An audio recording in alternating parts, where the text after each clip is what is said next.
comes a moment when you stop asking what you want from life and start asking what life wants from you. Not just what you hope for or what you wish would happen, but what kind of person you must become to create the future you say you want. That's when everything changes. That's when motivation is replaced with discipline. That's when hope is replaced with action. That's when life stops being accidental and becomes intentional. Most people drift through life. They react to circumstances. They wait for something to happen. They get pulled into habits, relationships, routines, and they don't stop to ask whether those things are building them or breaking them. And by the time they do ask, they're already buried in excuses, fatigue, and regret. They keep telling themselves they'll change, but change doesn't happen because of desire. It happens because of rules, clear, unbreakable rules that govern your choices, protect your values, and pull you forward when nothing else can. Rules that remove the option to quit. Rules that force you to rise when you're tired. Rules that eliminate compromise and replace it with conviction. You don't need more motivation. You need structure. You need standards. You need a set of rules that make weakness inoperable, that make inconsistency impossible, that define the way you think, the way you show up, the way you live. Because success is not about how you feel. It's about how you operate when you don't feel like it. And that's what these rules are for. Not because you need to live like a robot, but because a life without rules turns into chaos. You end up getting tossed around by emotions, distractions, peer pressure, anxiety. You start becoming a slave to your moods. Your future becomes optional. Your identity gets blurry. But the moment you establish rules, not guidelines, not suggestions, but rules, your life begins to stabilize. You know who you are. You know what you allow. You know what you expect from yourself. And that kind of clarity is rare. That kind of alignment is powerful. It's what separates people who get by from people who lead. These rules aren't complicated. They don't require perfection, but they require commitment. If you follow them, your life won't just improve, it will change. Not because the world around you changes, but because you do. And when you change, everything does. So let's get right to it. Rule 1, never negotiate with your excuses. Because the second you start negotiating, you've already lost. Excuses are clever. They sound reasonable. They wear disguises like, I'm tired. I'll do it later. I don't have the energy. I'm not ready. It's not the right time. But underneath all of them is one truth. Avoidance. Avoidance of effort. Avoidance of pain. Avoidance of responsibility. And if you keep letting your excuses talk, they will talk you out of your greatness. You need to develop a zero-tolerance policy for the voice in your head that justifies weakness. That voice isn't there to protect you. It's there to preserve your comfort. And comfort is a liar. It will tell you to rest when you haven't earned it. It will tell you to slow down when it's time to accelerate. It will tell you that you've done enough when the truth is you've barely started. Excuses come disguised as logic. They use words like reasonable, fair, balanced. But success has nothing to do with what's reasonable. It has everything to do with what's required. If greatness was built on reason, everyone would have it. But it's built on ownership, on deciding that your feelings don't get a vote, that your emotions don't get to drive the car, that your purpose matters more than your mood. You don't have time to negotiate every time you don't feel like it. You don't have the bandwidth to have a full debate with yourself every time the alarm goes off. You don't need to check in with your energy levels before doing what you said you do. You need to move. You need to execute. You need to follow through. Discipline is not about intensity. It's about consistency. And consistency means doing it when it's boring, when it's hard, when it's inconvenient.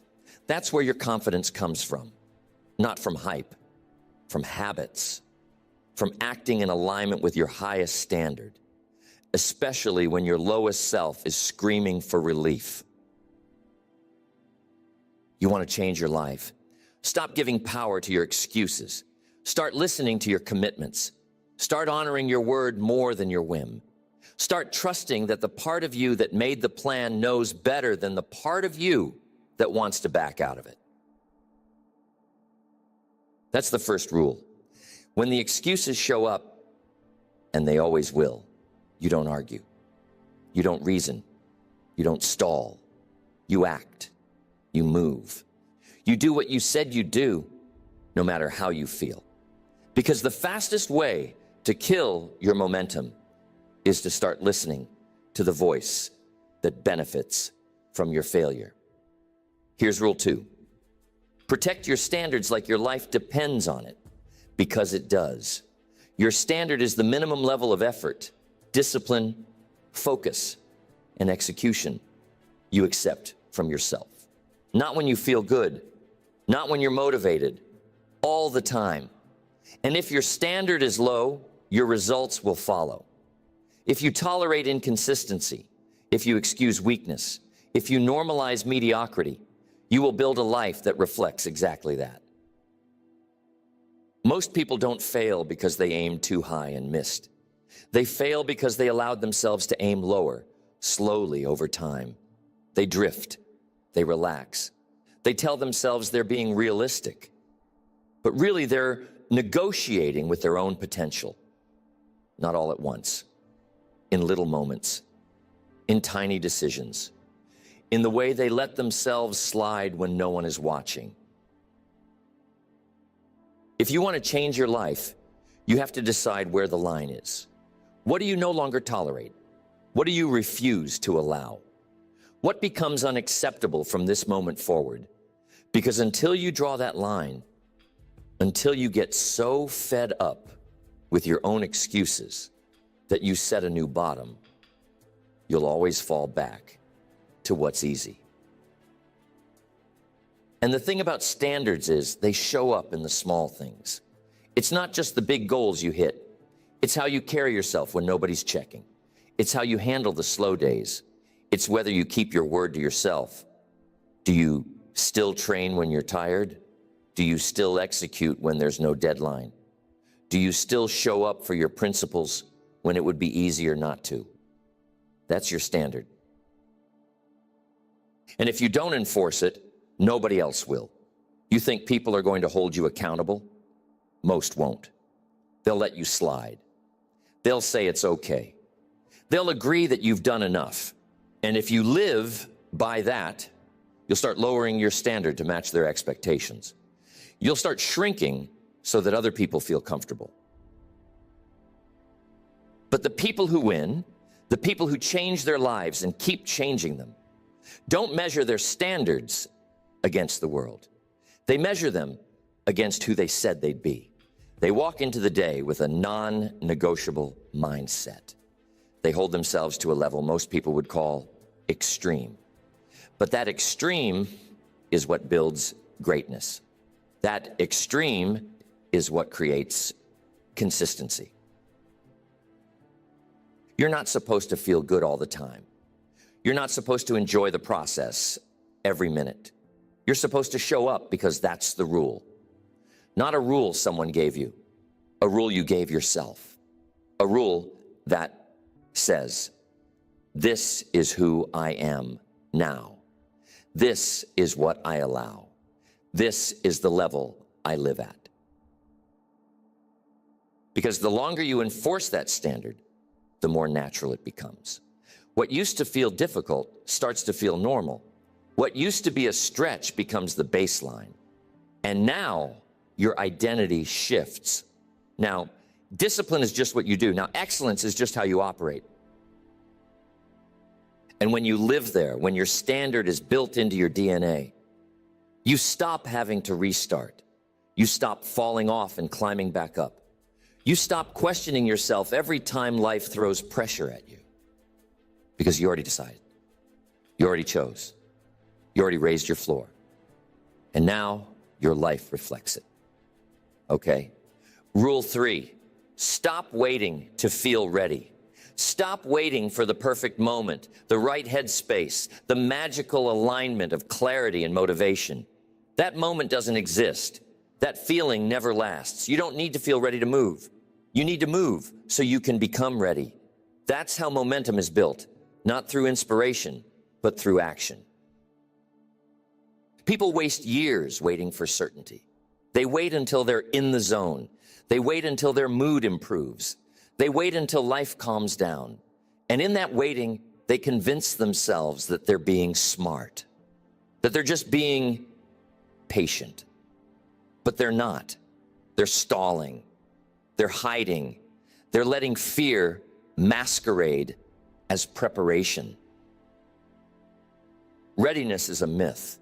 Nobody starts at 100%. Nobody begins with total clarity. The people who win just start anyway. They take the step. They lean into the discomfort. They accept that awkward, imperfect action is the price of progress. And the more they move, the more capable they become. You want to change your life?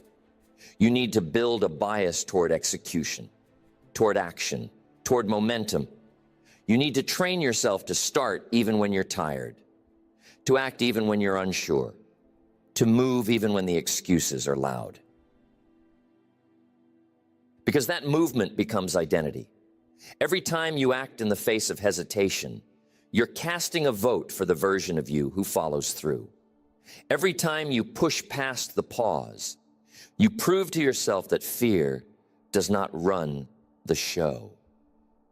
You're showing your brain, this is who we are now.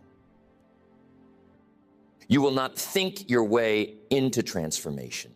You will not overanalyze your way into confidence. You build it one decision at a time. You build it by shrinking the gap between idea and execution. You build it by acting faster than the voice that tells you to stop. That voice will always be there. It doesn't disappear when you succeed. It just gets quieter when you stop feeding it. When you stop giving it the power to delay your potential. When you start recognizing it for what it really is, a protection mechanism, a script from the past, a habit that no longer serves who you're becoming. So stop treating hesitation like a sign to stop. Treat it like a cue to move. Train your body to move faster than your mind.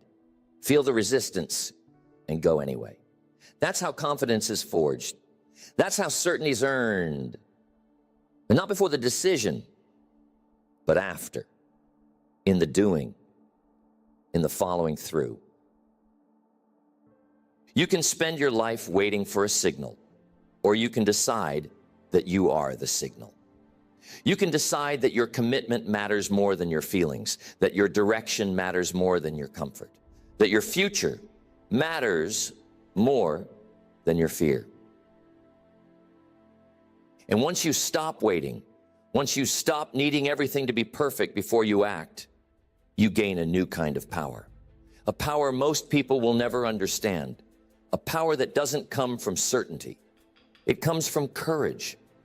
It comes from choosing to move forward, even when the outcome isn't guaranteed. Here's rule 4. Never confuse activity with achievement. Just because you're busy doesn't mean you're building anything. Just because you're moving doesn't mean you're making progress. Most people spend their lives in motion, but very few ever find momentum. Because motion is reactive.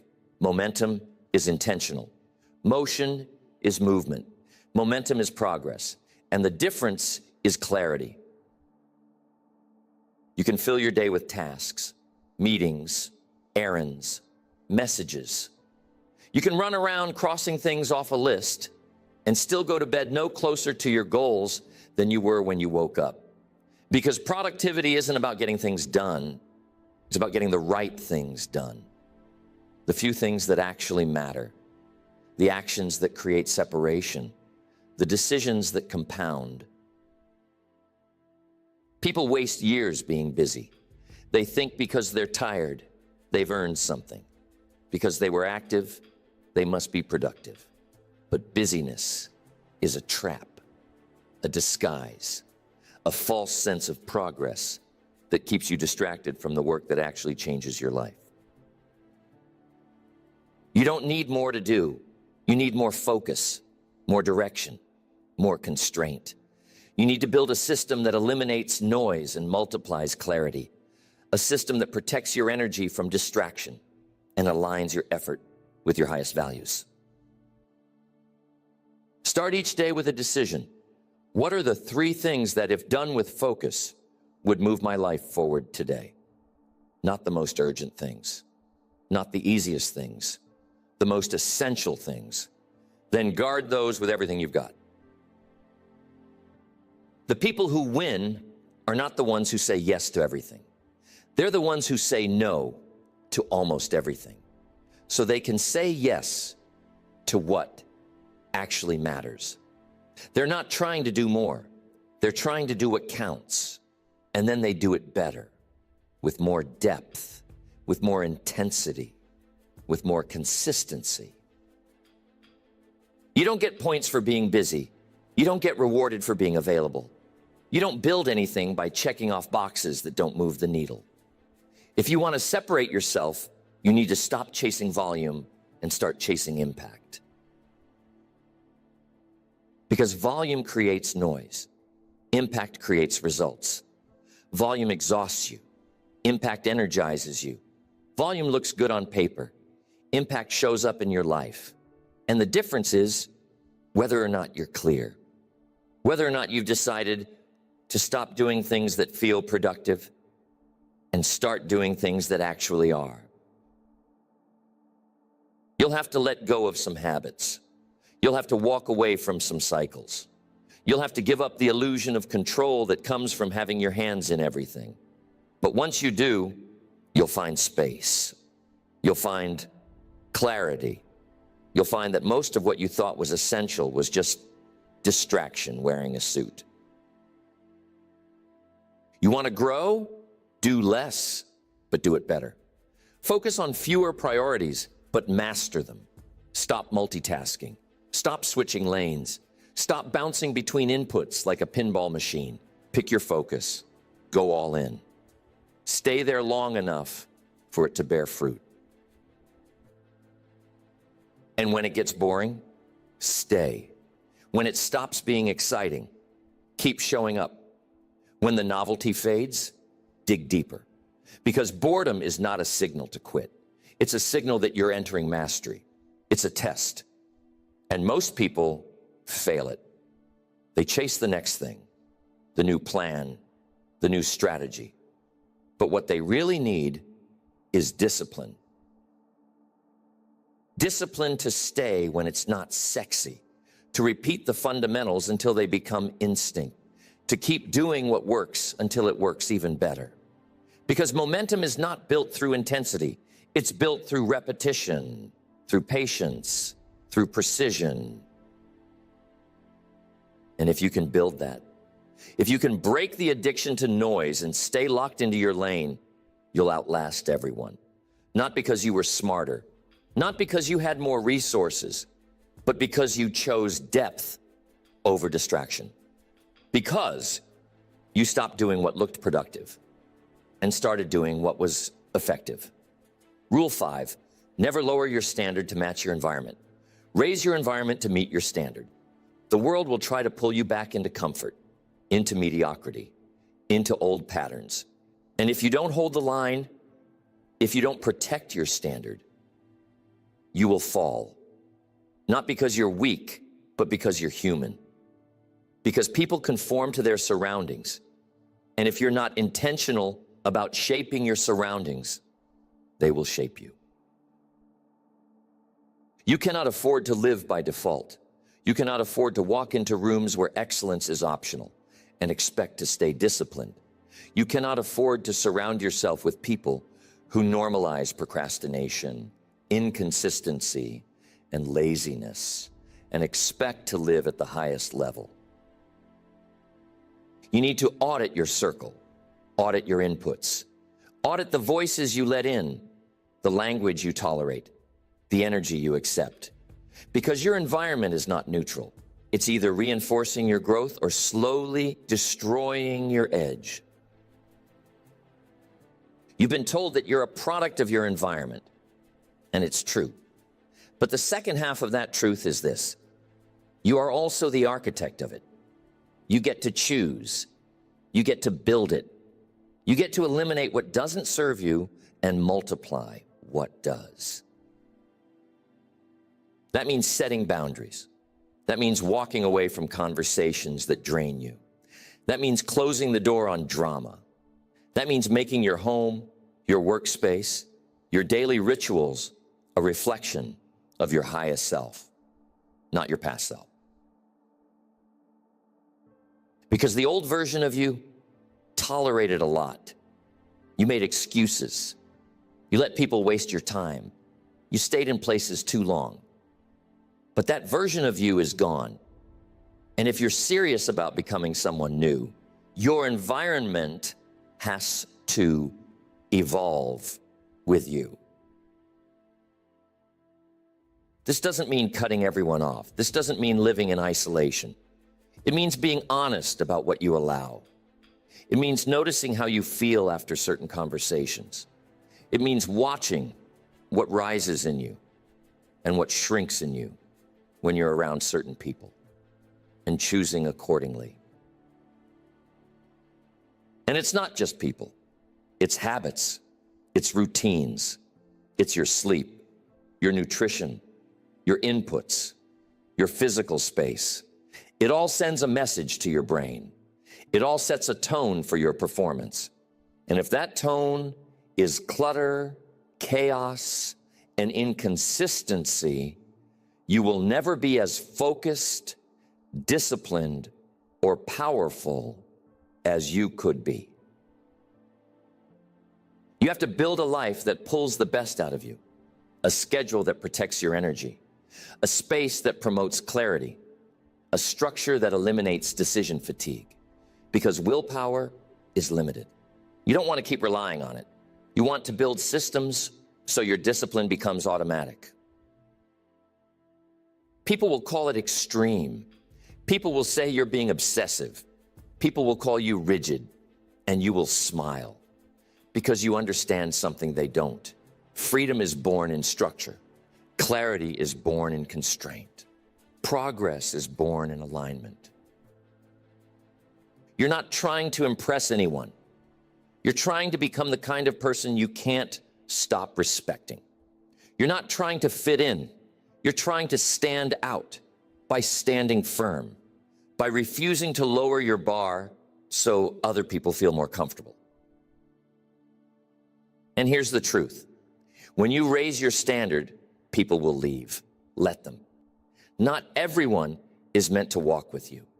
Some people only love the unhealed version of you, the distracted version of you, the version of you who didn't take your life seriously. And the second you grow, they start feeling exposed. Let them be exposed. Let them feel uncomfortable. That's not your responsibility.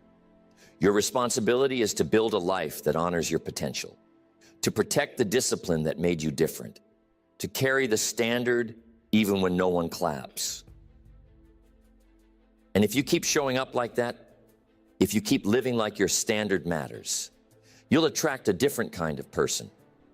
People who challenge you, people who hold you to your word, people who don't get intimidated by your growth, people who are building too. But it starts with you, with choosing not to shrink, with choosing not to conform, with choosing to become the environment you need so you can walk into any room and hold your identity without compromise. Rule 6, make your word law, not a suggestion, not a maybe, not something you honor only when it's easy. Your word is a contract. And the second you break it with yourself, you break everything else. Your confidence, your momentum, your identity. Because nothing destroys belief faster than watching yourself become someone who doesn't follow through. The foundation of self-respect is self-trust. And self-trust is built by doing what you said you would do, even when no one's watching, even when it's inconvenient, even when your mood has changed. The person you were when you made the promise still matters. The decision still counts. Your commitment is not tied to your energy, it's tied to your standard. Most people don't fail because they lack discipline. They fail because they keep giving themselves permission to break their own agreements. They justify it. It's not a big deal. I'll get back on track later. I had a lot going on. And every time they do, they weaken their own voice. Your subconscious is always watching. And if it sees you breaking your word, it starts to doubt everything else you say. You start setting goals with less conviction. You stop trusting your own vision. You become someone who talks about big things, but doesn't back them up with action. And that gap, that space between your words and your behavior, is where self-doubt grows. But when your word becomes law, everything shifts. Now your actions are non-negotiable. Now your habits carry weight. Now your identity has roots, because you're no longer giving yourself an out. You're building a track record. You're stacking proof. You're showing yourself that when you say something, you mean it. You don't need to be perfect. You need to be honest. If you say you're going to do something, do it. If you don't intend to do it, don't say it. Don't overcommit. Don't perform. Don't tell people what they want to hear. Say less. Do more. Let your behavior speak for you. That's how credibility is built, not just with others, but with yourself. You start to believe in your ability to execute, not because you're motivated, because you're consistent, because you've removed the option to fold, because when your alarm goes off, you get up. When your workout is scheduled, you show up. When your plan is written, you follow it. And when you do slip, and you will, you don't make excuses. You don't run. You correct. You recommit. You own it. Because your integrity isn't just about being perfect. It's about being real. It's about being responsible. It's about holding the line even after it's been broken. That kind of integrity is rare. That kind of discipline is uncommon. But it's also magnetic. People feel it when you live that way. They trust you. They rely on you. They respect you. Not because you say all the right things, but because you've proven yourself in silence, through action, through repetition. Make your word law, not because anyone else is keeping track, but because you are.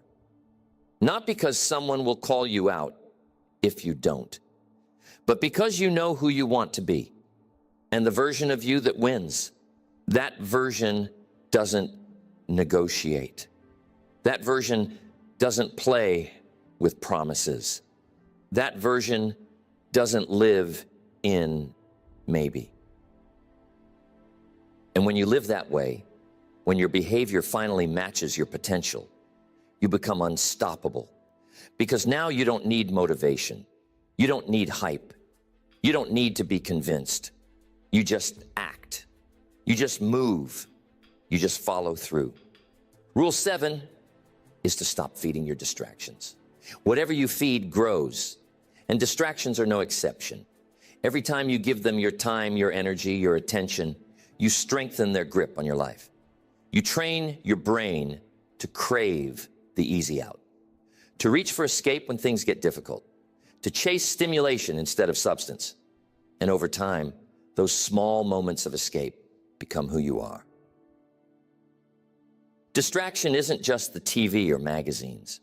It's the habit of running from focus. It's the pattern of choosing comfort over clarity. It's the slow erosion of your standards because convenience was just a little too close. It starts with 5 minutes, then 10, then a whole hour. And before long, it's not just a distraction, it's your environment, your rhythm, your identity. You say you want to grow, but you're feeding the thing that kills growth. You say you want peace, but your day is filled with noise. You say you want clarity, but your mind never gets a break. And you tell yourself it's harmless, that you're just checking in, that you'll get back on track. But deep down, you know what's happening. You're letting your life get hijacked by habits that are designed to keep you small. You need to take your focus seriously, like your future depends on it, because it does. You cannot master anything without focus. You cannot grow without presence. You cannot build momentum when your attention is scattered across 1,000 tabs, 1,000 conversations, 1,000 things that don't matter. You want clarity? Cut the noise. You want results? Eliminate the extra. You want confidence? Create space for your thoughts to breathe. Because the real enemy of success isn't laziness, it's distraction.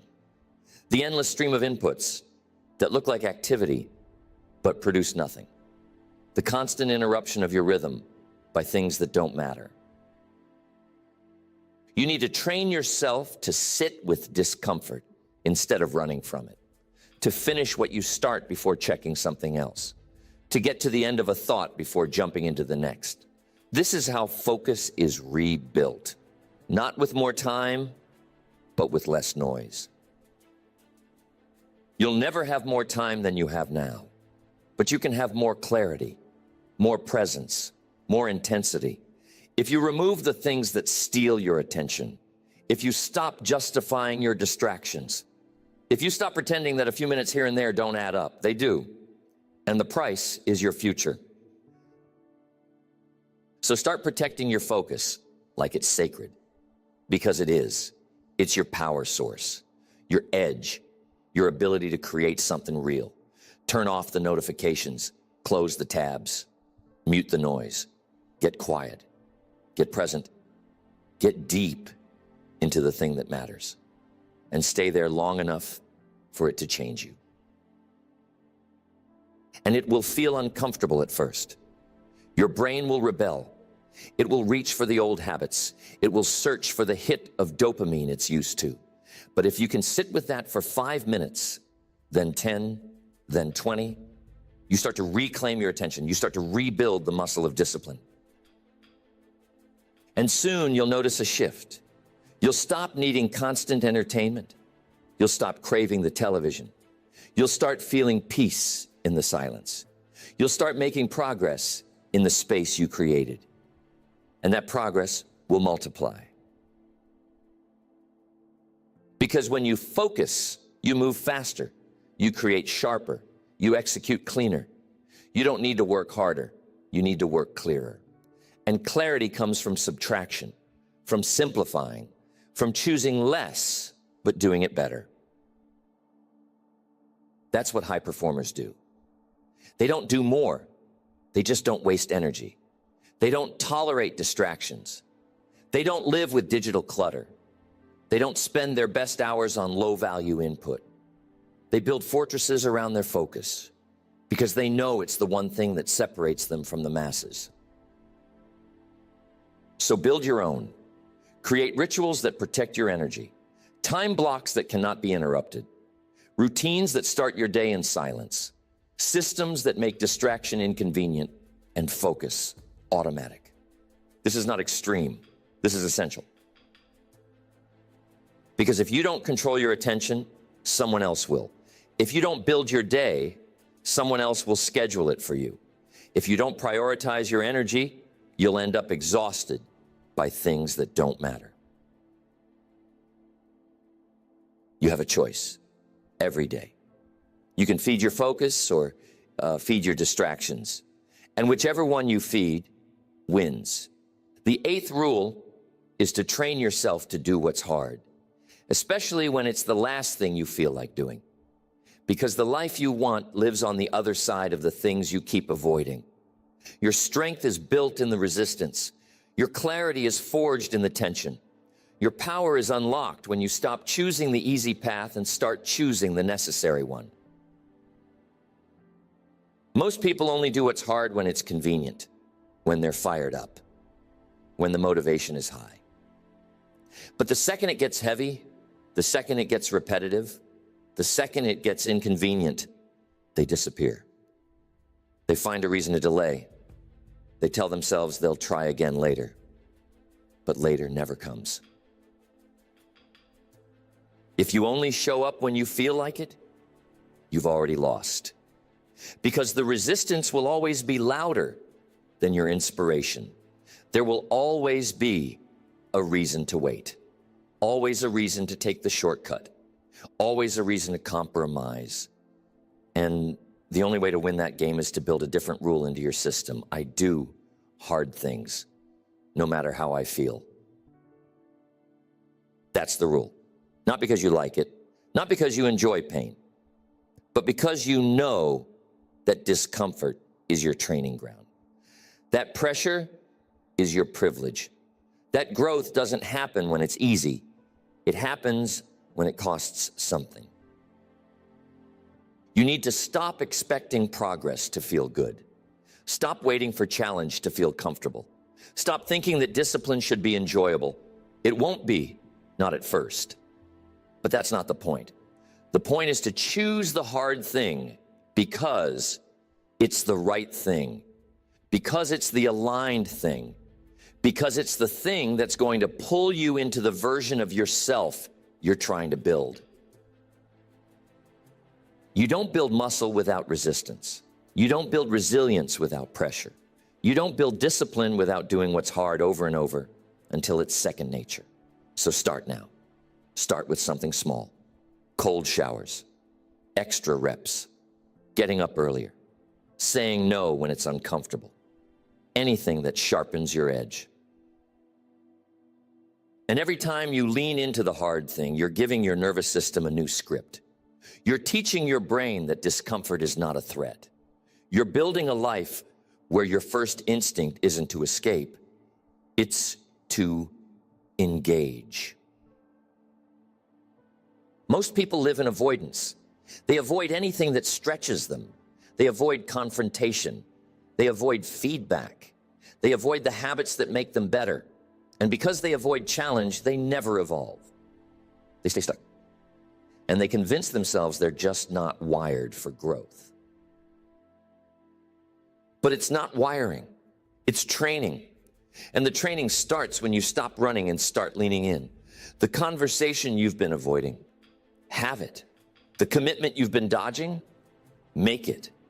The standard you've been pretending not to see, raise it. The version of you you've been delaying, step into it. You need to normalize hard.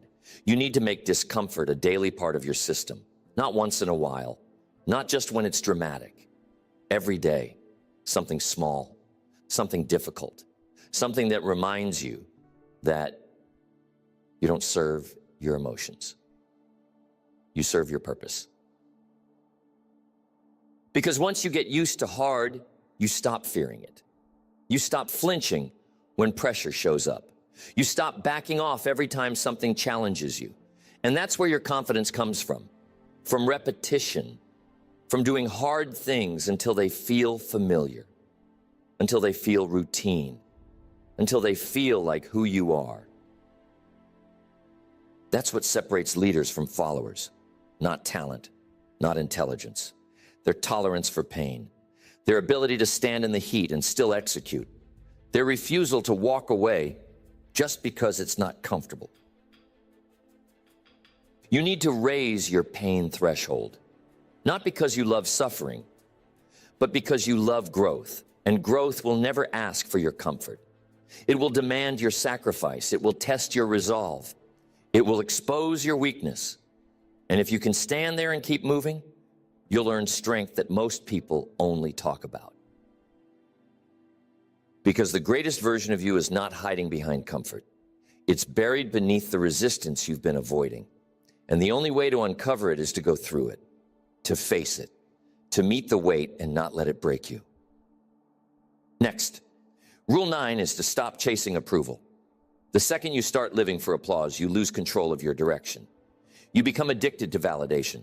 You start making decisions not based on alignment, but on acceptance. Not based on purpose, but on permission.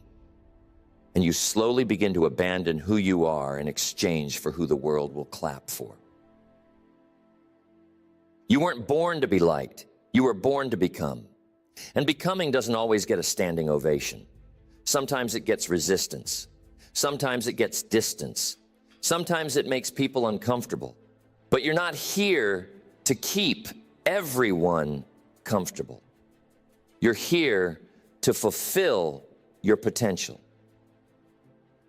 Approval is a drug. And like any drug, the more you use it, the more you need it. The first time someone praises your work, it feels good. The second time, you expect it. The third time, you need it. And when it doesn't come, you start questioning yourself. Not because the work changed, but because you outsourced your self-worth. You start editing your identity to keep the applause going. You start diluting your standard to stay accepted. You stop saying what you believe and start saying what's safe. You lose your edge. You lose your truth. And eventually, you lose yourself. You need to remember this. Not everyone will understand your mission. Not everyone will clap when you raise your standard. Not everyone will support your next level. And that's okay, because you're not building for everyone. You're building for the few who are walking in the same direction, for the version of you that's not here to be seen, but to build. Every time you shrink to make someone else comfortable, you send a signal to your subconscious that you aren't worth being fully expressed, that your ideas don't deserve space, that your voice doesn't matter unless it's liked, and that's a lie. You don't need everyone to understand. You don't need everyone to agree. You don't need permission to be who you are. You just need the courage to keep going without applause, to keep building without being seen, to keep rising without being validated. And when you can do that, when you can stand in a room with no recognition and still execute with excellence, you become untouchable. Because now your discipline isn't tied to attention. It's tied to identity. It's not about the reaction, it's about the responsibility. Most people only perform when the spotlight is on. But the ones who change their lives, they perform in the dark. They build without an audience. They grow when no one is watching.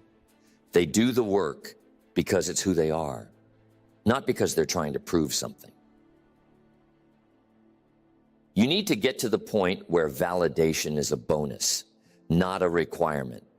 Where likes don't lead your decisions. Where praise doesn't dictate your direction. Where the only approval you're chasing is your own. And that doesn't mean you're arrogant. It means you're clear. It means you trust yourself. It means you've learned to respect your own opinion more than the opinions of people who don't carry your weight, walk your path, or understand your vision. The loudest voices usually carry the least. The harshest critics are rarely the ones doing the work. And if you listen to them, if you give them your time, your energy, your attention, you are handing your life to someone who has no investment in your outcome. So stop asking for feedback from people who haven't built anything. Stop waiting for green lights from people who are stuck at red. Stop shrinking your vision to fit in rooms that were never built to hold it. You need to choose. Will you be admired or will you be aligned? Because you rarely get both. Admiration is external. Alignment is internal. And one will cost you the other. Choose alignment every time, even if it's lonely, even if it's quiet, even if no one notices. Because eventually the world catches up. And when it does, you'll still be standing.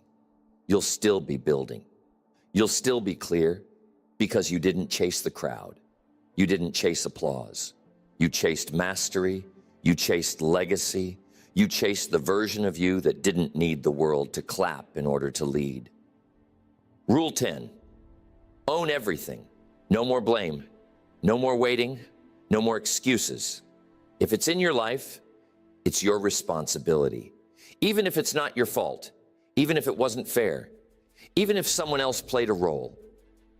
Because as long as you keep pointing at something outside of you, you are giving away the one thing you cannot afford to lose, your power. You don't control everything that happens to you, but you do control how you respond.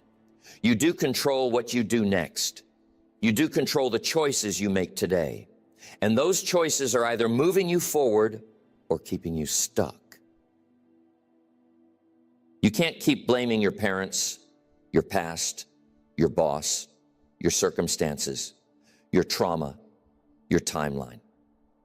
At some point, you have to stop rehearsing your story and start rewriting it. At some point, you have to decide that no matter what came before, what comes next is on you. Because no one is coming to save you. No one is going to care more than you do. No one is going to build your life for you. And the sooner you accept that, the sooner you start living differently. You stop waiting for someone to give you permission. You stop waiting for conditions to be perfect. You stop looking for a shortcut and start becoming the path. Owning your life doesn't mean blaming yourself for everything. It means taking responsibility for what happens next. It means refusing to let your past become your ceiling. It means refusing to be a victim of your own story. Most people get stuck because they keep outsourcing their power. They say things like, I could have done more if they had supported me. I would have grown if they hadn't held me back. I was making progress until life got in the way. And they don't see the trap. Because every sentence that begins with blame ends with limitation.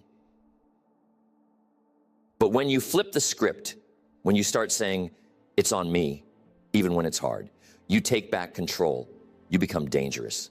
Because now, nothing can stop you except your own refusal to act. Now, you are the variable, and that means you can change everything. You want a better mindset?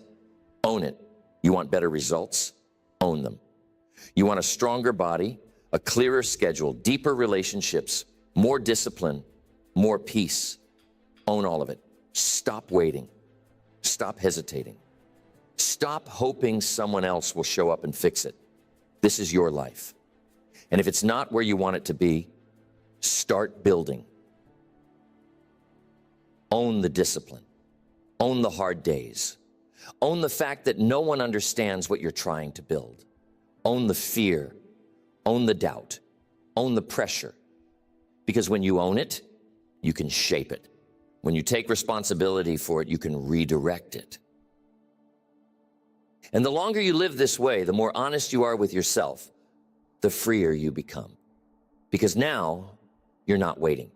You're not hoping. You're not depending on someone else's effort to determine your outcome. You become the one who moves, the one who leads, the one who rises when things break. People will notice. Some will call it confidence. Some will call it stubbornness. Some will call it independence.